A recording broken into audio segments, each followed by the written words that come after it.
10 أخطاء نفعلها دون أن ندري بأنها تلحق الضرر بالهاتف المحمول وتقلل من عمره الافتراضي.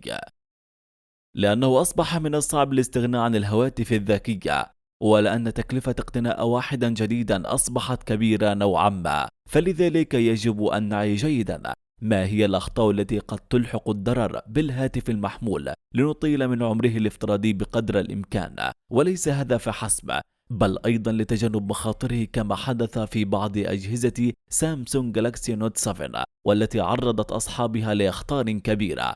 ولهذا إليكم بعض القواعد البسيطة التي قد ترغب في تذكرها لتجنب إلحاق الضرر بالهاتف. تنزيل تطبيقات غريبة من مصادر غير معروفة. قد نرغب في بعض الأحيان في تنزيل تطبيقات غير عادية لكسر الملل وتجربة أشياء جديدة، ولكن يجب توخي الحذر من التطبيقات غير موثوقة المصدر، فمثل هذه التطبيقات تقدم العديد من الحيل الحياتية والتي على الأغلب لم يثبت أنها مفيدة، بالإضافة إلى أنها قد تلحق ضررا مباشرا بالهاتفك. تركه بجوار النافذة أو مكان حار. قد تعي أن الحرارة المرتفعة غير ملائمة للأجهزة وخاصة الهواتف الذكية، ولكن ما لا تعلمه أنه حتى ضوء الشمس المباشر قد يؤثر بشدة على بطارية الهاتف وكفاءته، بل يمكن أن تلحق الضرر بشريحة النظام حتى وإن لم يظهر هذا بشكل مرئي على هاتفك في البداية. توصيله بإهمال. من منا لم يسبق له أن قام بتوصيل الهاتف بمدخل الشاحن دون مبالاة، وبعد محاولات حتى يدخله بشكل صحيح، ويحدث هذا عادة قبل النوم. ولكن هذا الأسلوب يقل من العمر الافتراضي للشاحن، لأن التوصيلات الكهربائية أكثر حساسية مما تتصور ويجب التعامل معها بحرص. عدم تحديث نظام التشغيل والبرامج الأساسية للهاتف عندما يطلبها الهاتف. تعامل مع الهاتف الذكي على أن هيكل الجهاز نفسه بما يحتويه هو عبارة عن الجسم، ونظام التشغيل والبرامج الأساسية هي بمثابة العقل والروح، ولذلك فإن الاهتمام بتحديث النظام بمجرد أن يحين الوقت أمر ضروري. وأيضا يجب تنزيل تطبيقات من مصادر موثوقة، وذلك حتى لا تعرض هاتفك للعطل أو حتى للقرصنة. عدم تنظيف الأجزاء الداخلية من الهاتف.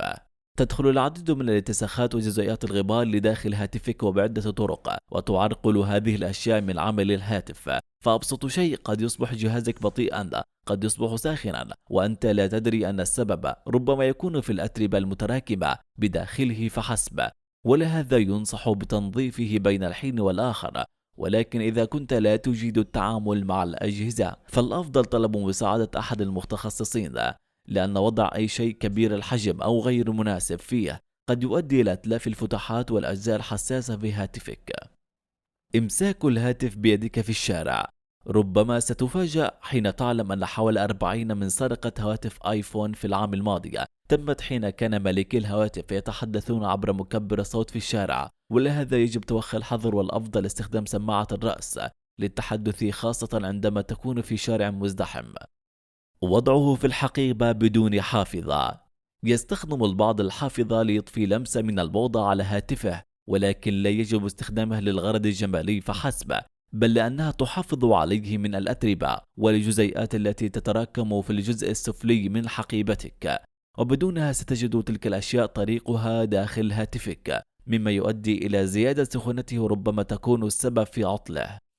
استبدال البطارية الأصلية بأخرى رخيصة.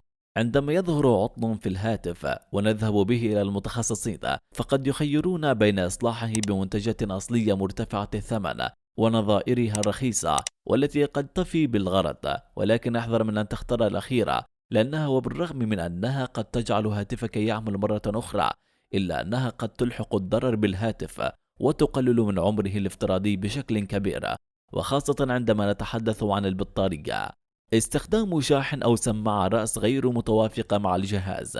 أي اختلاف في الطاقة الكهربائية حتى لو كان طفيفا يكون له تأثيرا كبيرا على الأجهزة، وهذا الاختلاف قد يأتي من استخدام شاحن رخيص وغير متوافق مع الجهاز، وهو ما قد يسبب احتراق جهازك. ولا يعرف عدد كاف من الناس أنه عند استخدام سماعات رأس مقلدة يمكن أن يؤدي ذلك إلى إتلاف فتحة الهاتف إلى الأبد بسبب الاختلافات الطفيفة في حجم المقبس أو القابس.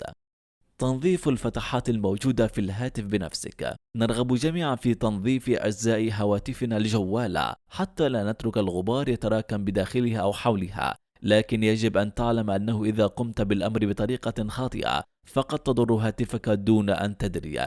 لذلك إذا كنت غير محترفا في الأمر فالأفضل أن تترك هذه المهمة للمختصين. ترك الهاتف في الجيب الخلفي.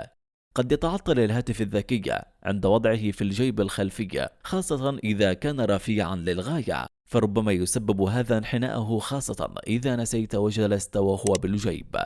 بالإضافة إلى أن وضعه في الجيب الخلفي يزيد من احتمالية تعرضه للسرقة.